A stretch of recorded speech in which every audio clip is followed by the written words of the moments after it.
Latvijai 18. novembrī 107 gadi.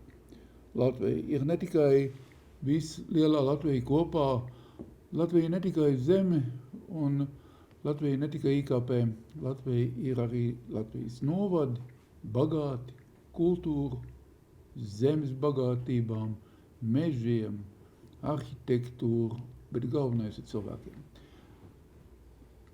Par Balvu novadu es vēlētos, lai mums pastāsta Jānis Trupavnieks.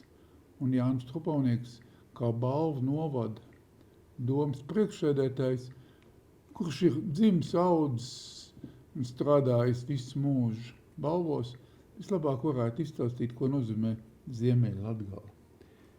Uzbur man to ainu. Kas ir Ziemeļlatgale? Jā, labdien visiem! Esmu nedaudz pārsteigts, ka šo jautājumu man uzdod doktors Apīnis un pavisam citā studijā nekā ierasts runāt par nacionālām lietām, par valstiskām lietām, par 18. novembri vai 4. maiju vai 11. novembri.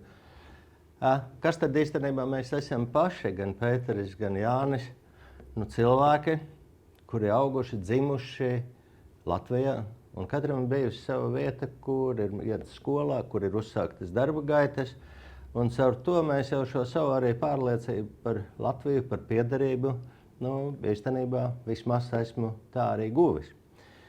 Un šī dzīve Balvos, Balvu novadā, Ziemeļlatgalē, kad tagad ir moderni teikts, ir šobrīd arī tāda zināmā mērā ļoti izaicinoša.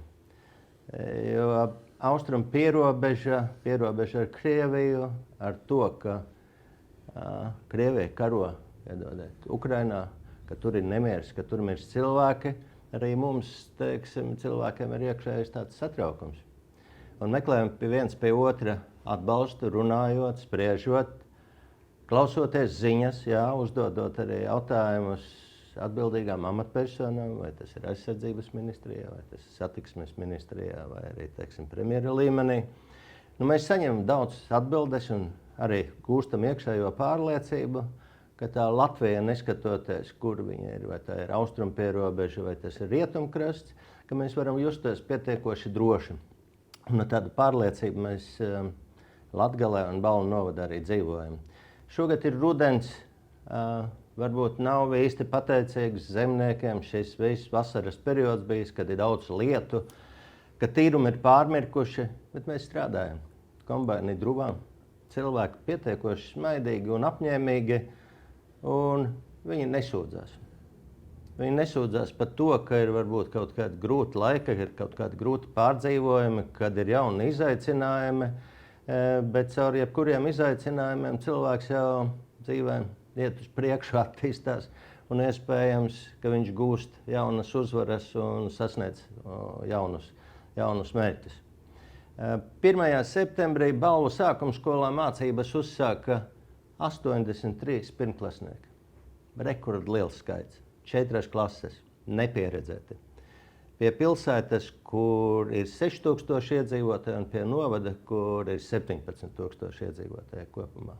Tas ļoti priecēja, un viņus uz šo savu pirmo klasīti veda viņa tētis un mamma, un ļāva viņiem tā mierīgāk iejusties šajā skolas ritmā, šajā 1. klasē, un viņi visi smaidīja. Viņi smaidīja, viņiem ir cerību pilni skati, viņi satiek draugus, veido jaunas draudzības, un tā jau ir tā Latvijas nākotne uz priekšdienām.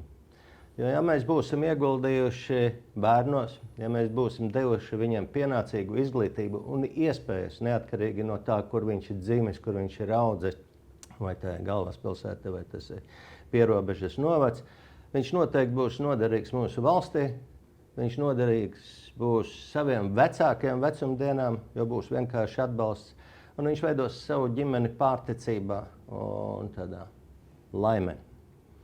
Un manuprāt, ka bērni ir zināms indikators tam, vai valstī cilvēki jūtas laimīgi. Un ja mēs dzirdam šīs bērnu čalas, vai tas ir bērndārs, skola, uz ielas, skvērā, svartā, sporta nodarbībās, tas nozīmē, ka mums ir kā nācija, kā tautai, ir nākotne. nākotne tāda, kādu mēs paši pratīsim, protams, viņu arī veidot. Un veidojam jau neaizmirstami bija skolēnu dziesmu un deju svētki. Kad noslēguma koncertā tika suminēts viens no koriem. Un izrādās, šis koris bija no Balvu novada. Šī kora diriģente bija Linda Vītola, un ka visas sudraba birs un skatītāja tribīnes piecēlās kājās un skandināja vārdu balvi. Man tiešām sariesās asaras, un kaklā bija kunklis. Es domāju, dēļ šāda mirkļa ir vērts dzīvot, un viņu arī piedzīvot. Pateicībā skolotājiem, pateicībā bērniem, pateicībā vecākiem, kuri kaut kādā ilgstošā laika periodā ir sasnieguši šādu izcilu rezultātu, ka mēs tiekam novērtēti kā pirmie valstī. Un atgriežoties mājās, mēs, protams, kolēģi, mūzikas skolā, pašvaldībā, viņus suminājām un iedzīvotāji bija priecīgi lasīt šīs ziņas arī vietējā laikrakstā. Un vietējais laikraksts īstenībā cilvēkam ir ļoti nepieciešams. Lai gan dzird, ka daudz, kur viņi jau tiek aizklāpēti ciet, tīri finansiāli apstākļu dēļ, jo ir maz lasītāji, mazas tirāžas, bet mums ir vietējais laikraksts Vaduguns, kur mēs varam ļoti daudz ko interesantu izlasīt. Un es domāju, tas arī ir tāds signāls, ja ir pašvaldība, ja ir pilsēta un ja ir savs vietējais laikraksts, tad tur ir dzīve, tur ir attīstība un tur ir šī nākotne. Nezinu.